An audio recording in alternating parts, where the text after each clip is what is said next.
One of the amazing things about the nighttime is that the nighttime is very special whether you're a believer or not.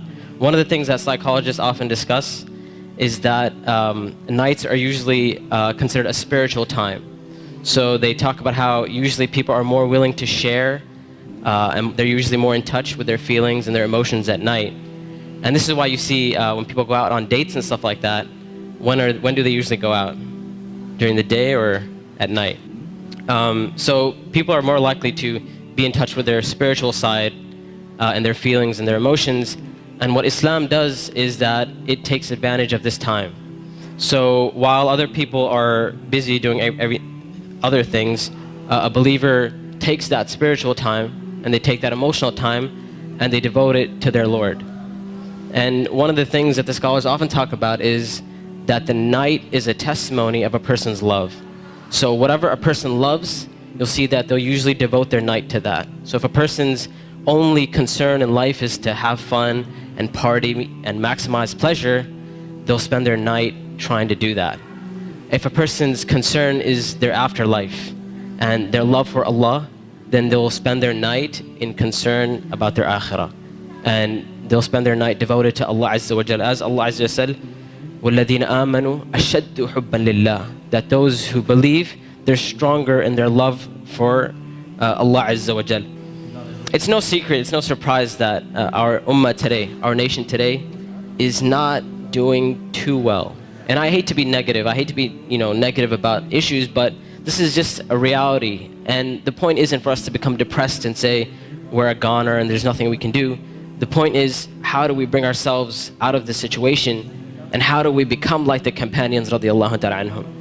And this is why one of the things that is often said by the classical scholars and even scholars of our time is that if we want to rectify this ummah, if we really, really care about this ummah, we really want to change this ummah, then we will not be able to do it except that which changed the beginning of this ummah.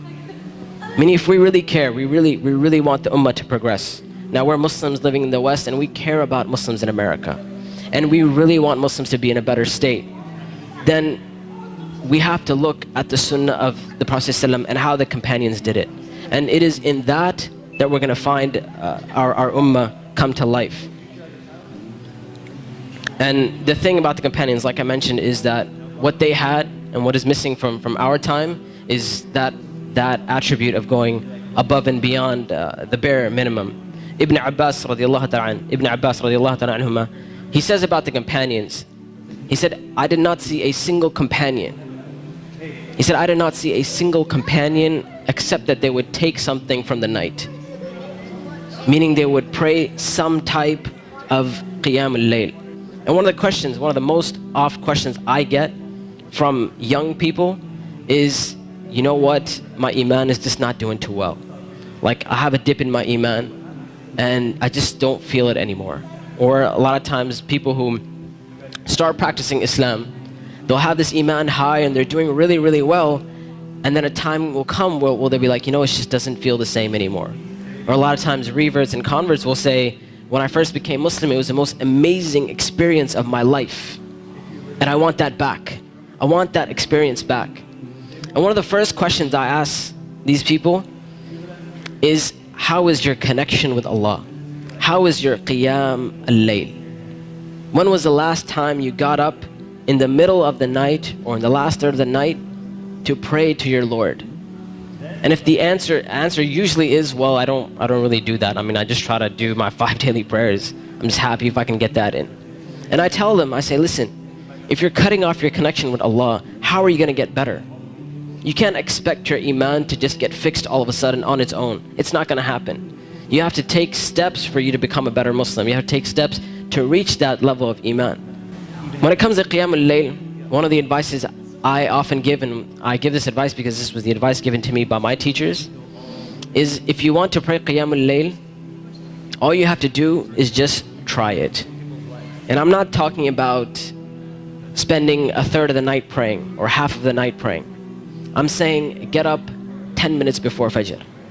Just 10 minutes before Fajr. And we know the Prophet ﷺ told us that it is the last third of the night where Allah Azza wa Jal comes down to the lowest parts of the heaven and He asks, He says, which one of my servants is seeking my forgiveness that I may forgive them? And which one of my servants is seeking my mercy that I may be merciful for them? Which one of my servants is asking of me that I may give to them? And that third of the night is still there in the last 10 minutes before Fajr. So all I'm saying is wake up 10 minutes before Fajr. Not an hour, not 2 hours before Fajr, 10 minutes before Fajr. And try and pray Qiyamul Layl. And experience this amazing spiritual nature that Allah Azza wa Jal has given us. This blessing that Allah Azza wa Jal has given us. And when you get up in the night, number one, you'll see your heart transform. You'll feel your heart unlike you've ever felt it before. And I know a lot of us, and this is a problem which is very, very common, where we look at Islam and all we see is a bunch of things we have to do. And we're missing that spiritual side of Islam. We're missing that connection with Allah and our Creator. And I tell you that if you're seeking that connection, then get up and pray Qiyamul Layl. You will see your heart transform. You will see this tranquility and peace that Islam is supposed to be. You know, people talk about Islam means peace and all that kind of stuff. If you really want to experience that, get up in that last third of the night. Get up for 10 minutes and you will see that peace and tranquility descend upon you.